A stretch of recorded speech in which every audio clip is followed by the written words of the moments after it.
Assalamualaikum warahmatullahi wabarakatuh. Di sini saya akan menyebarkan tugas biologi individu 2 dan saya kedapatan materi sesi 2 di nomor 51. Yang pertama, lapisan endosperm dari proses glukosi akan berproses menghasilkan sel. Jawaban saya B, darah merah. Mesoderm berperan dalam pembentukan sistem pendarahan, darah, otot, dan jaringan ikat. Yang 52, sistem saraf yang berfungsi untuk memproses informasi yang terdiri dari neuron dan sel-sel glia yang saling terhubung adalah. Jawaban saya E, saraf pusat. Saraf pusat meliputi otak dan sumsum tulang belakang yang berperan dalam pengolahan informasi. Nomor 53, korteks serebral manusia yang berfungsi untuk memproses pembentukan memori adalah.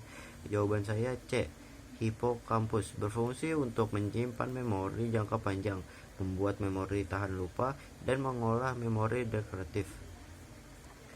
Nomor 54, kelompok hewan yang makan utamanya biji disebut. Jawaban saya D, granivora. Kelompok hewan herbivora ini adalah pemakan biji-bijian. Hewan yang termasuk ke dalam kelompok ini antara lain burung merpati, burung pipit, burung finch, dan lain sebagainya. Nomor 55, bagian dari retina mata yang hanya memiliki sel kerucut dan merupakan pusat penglihatan paling tajam adalah. Jawaban saya A, fovea atau fovea. Centralis adalah cengkungan kecil di tengah makula. Retina berfungsi untuk ketajaman penglihatan. Menurut saya, AMDAL adalah singkatan dari analisis mengenai dampak lingkungan, sebuah studi yang dilakukan untuk mengetahui dampak yang mungkin timbul dari suatu proyek atau kegiatan terhadap lingkungan sekitar. Tujuan dari AMDAL mencegah kerusakan lingkungan. Yang kedua, membuat keputusan yang lebih baik.